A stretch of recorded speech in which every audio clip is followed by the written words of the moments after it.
Assalamualaikum warahmatullahi wabarakatuh. Kami dari kelompok 14 yang beranggotakan Umi Isnaini dan Mira Nur Hanifah akan mempresentasikan analisis transaksi, jurnal finansial dan jurnal anggaran, serta laporan keuangan pemerintah. Mata kuliah akuntansi pemerintah. Langsung saja, analisis transaksi. Sebelumnya, transaksi merupakan peristiwa-peristiwa ekonomi dari suatu entitas yang tercatat. Tujuan dari analisis transaksi ini adalah untuk mengidentifikasikan jenis-jenis akun yang terkait, untuk menentukan apakah dibutuhkan debit atau kredit pada akun tersebut, dan untuk membantu dalam memahami ayat-ayat jurnal, baik yang sederhana maupun yang rumit. Analisis transaksi menggunakan bukti dari transaksi tersebut yang berupa dokumen-dokumen sumber, misalnya surat ketetapan pajak atau retribusi daerah, tanda bukti penerimaan. Berikut ada contoh analisisnya. Ada transaksi penetapan SKPD untuk pajak bumi dan bangunan.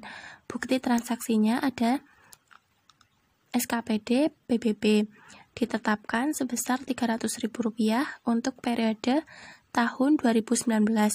Maka analisisnya adalah bertambahnya aset entitas, yaitu akun piutang di sisi debit, serta bertambahnya akun pendapatan LO di sisi kredit.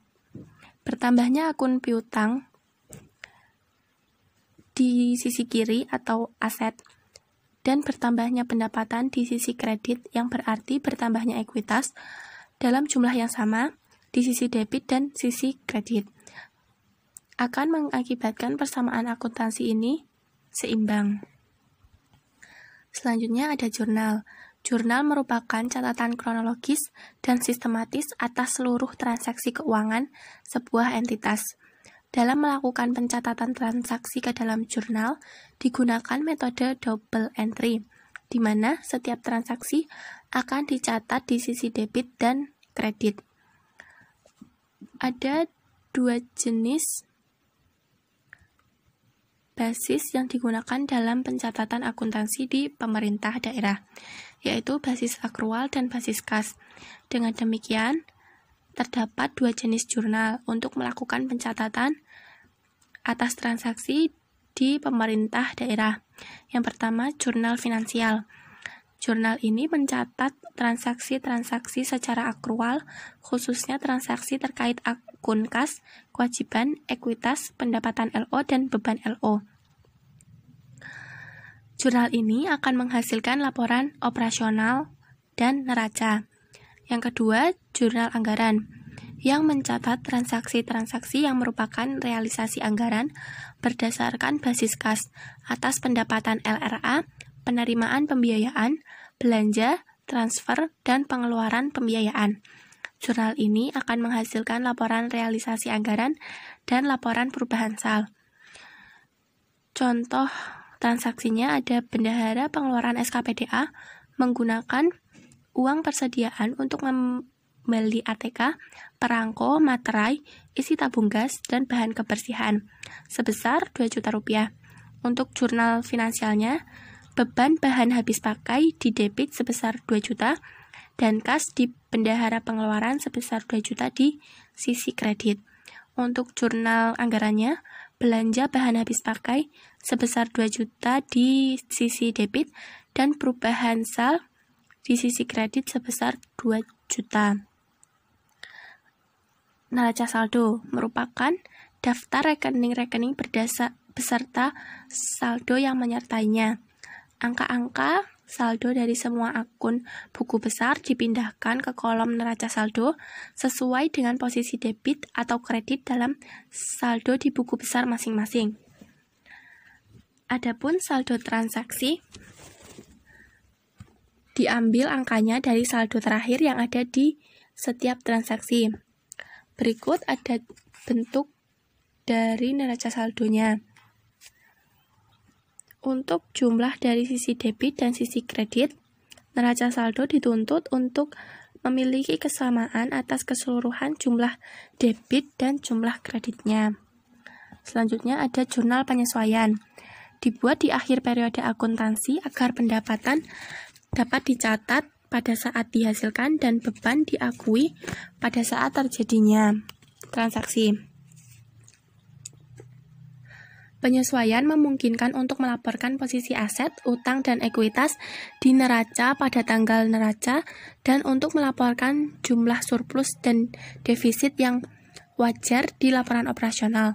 Neraca saldo di atas mungkin belum memuat data laporan keuangan yang terbaru atau up to date karena kejadian-kejadian tertentu seperti pemakaian bahan habis pakai tidak di jurnal setiap hari karena penjurnalan ini tidak praktis.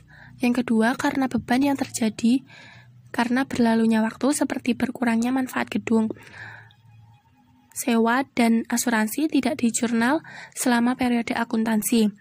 Yang ketiga, karena beberapa pos seperti beban listrik mungkin belum dicatat karena tagihan dari PLN belum diterima. Maka dari itu, jenis-jenis dari jurnal penyesuaian ada dua kelompok. Yang pertama, beban dibayar di muka. Prepayment terdiri dari dua jenis. Yang pertama, beban dibayar di muka prepaid expense merupakan beban yang dibayar di muka secara tunai dan dicatat sebagai aset sebelum digunakan atau dikonsumsi. Contohnya ada perlengkapan kantor, asuransi, dan depresiasi. Yang kedua, pendapatan diterima di muka atau pendapatan yang belum dihasilkan. Unearned revenue merupakan uang tunai yang diterima dan dicatat sebagai kewajiban sebelum pendapatannya dihasilkan. Contohnya, ada pendapatan pajak reklame atau pendapatan sewa, dan lain-lain. Kelompok yang kedua ada akrual. Ini juga terdiri dari dua jenis. Yang pertama, akrual pendapatan merupakan akrual pendapatan yang pada dasarnya adalah piutang, yaitu pendapatan yang telah dihasilkan namun belum diterima uangnya atau belum dicatat. Contohnya ada piutang pajak. Akrual beban yang kedua adalah akrual beban yang pada dasarnya merupakan utang, yaitu beban yang telah terjadi namun belum dibayarkan uangnya atau belum dicatat. Misalnya bunga untuk utang, sewa, pajak, gaji, atau honorarium. Selanjutnya ada neraca lajur, merupakan alat bantu yang digunakan dalam menyusun laporan keuangan. Langkah-langkah dalam penyusunan laporan keuangan sesuai dengan kertas kerja dibuat terdiri atas neraca saldo, jurnal penyesuaian, neraca saldo setelah penyesuaian.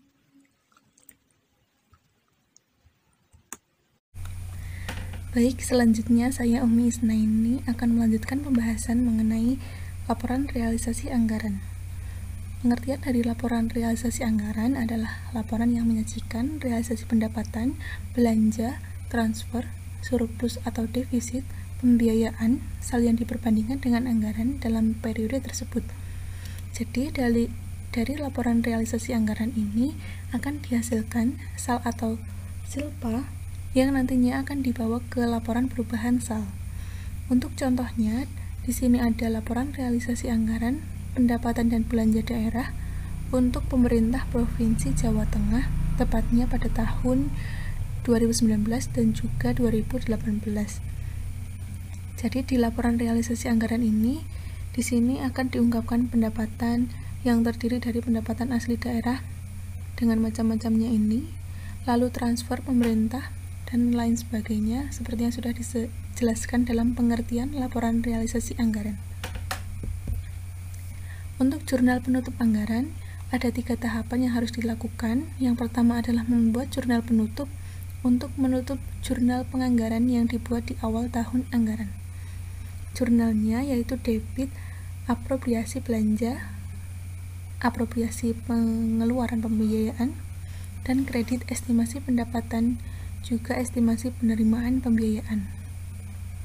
Setelah tahapan 1 selesai, membuat jurnal penutup kedua untuk realisasi anggaran yang ditutup pada akun surplus atau defisit LRA.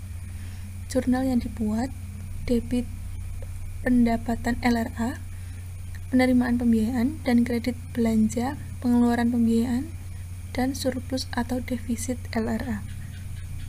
Sementara itu, tahapan terakhir dari jurnal penutup anggaran yaitu membuat jurnal penutup untuk menutup akun surplus atau defisit LRA pada akun estimasi perubahan sal yang terbentuk selama transaksi. Jurnal yang dibuat yaitu surplus atau defisit LRA, di debit, dan kreditnya adalah estimasi perubahan sal. Laporan kedua yaitu laporan operasional. Laporan operasional ini bisa disebut juga laporan kinerja keuangan untuk mencatat pelaporan pendapatan dan beban yang digunakan oleh pemerintah daerah. Dalam laporan operasional ini, di hasil akhir akan menghasilkan surplus atau defisit yang nantinya akan dibawa ke laporan perubahan ekuitas. Untuk contohnya, di sini ada laporan operasional dari pemerintah Provinsi Jawa Tengah untuk tahun 2019 dan 2018. Untuk jurnal penutup finansial, jurnal ini akan digunakan untuk menutup saldo akun-akun laporan operasional. Laporan ketiga yaitu laporan perubahan ekuitas. Jadi laporan perubahan ekuitas ini adalah laporan yang menyajikan informasi mengenai perubahan surplus atau defisit yang akan dihasilkan ekuitas akhir dan dibawa ke neraca. Di sini ada laporan perubahan ekuitas untuk pemerintah Provinsi Jawa Tengah juga untuk tahun yang sama yaitu 2019 dan 2018. Di hasil akhir terdapat ekuitas akhir yang nantinya akan dibawa ke neraca juga. Laporan keempat yang dilaporkan oleh pemerintah yaitu laporan arus kas. Laporan arus kas ini menyajikan informasi tentang kemampuan dalam memperoleh kas dan menilai penggunaan kas untuk kebutuhan daerah dalam suatu periode akuntansi. Sehingga dalam laporan arus kas ini dikategorikan lagi menjadi aktivitas operasi, investasi, dan juga pendanaan. Lalu untuk laporan yang terakhir yaitu neraca. Neraca ini adalah laporan keuangan yang menyajikan posisi keuangan daerah pada saat tertentu untuk menyajikan aset, kewajiban, dan ekuitas. Untuk contohnya sendiri di sini adalah neraca komparatif untuk tahun 2019 dan 2018. Di sini hanya sebagian saja yang dipaparkan dalam presentasi ini karena keterbatasan slide. Untuk lebih lengkapnya bisa di-download dari web masing-masing pemerintah provinsi daerah. Baik, sekian saja presentasi dari kami. Apabila banyak kesalahan kata, kami mohon maaf. Terima kasih. Untuk sesi diskusi dapat dilakukan di grup kelas. Wassalamualaikum warahmatullahi wabarakatuh.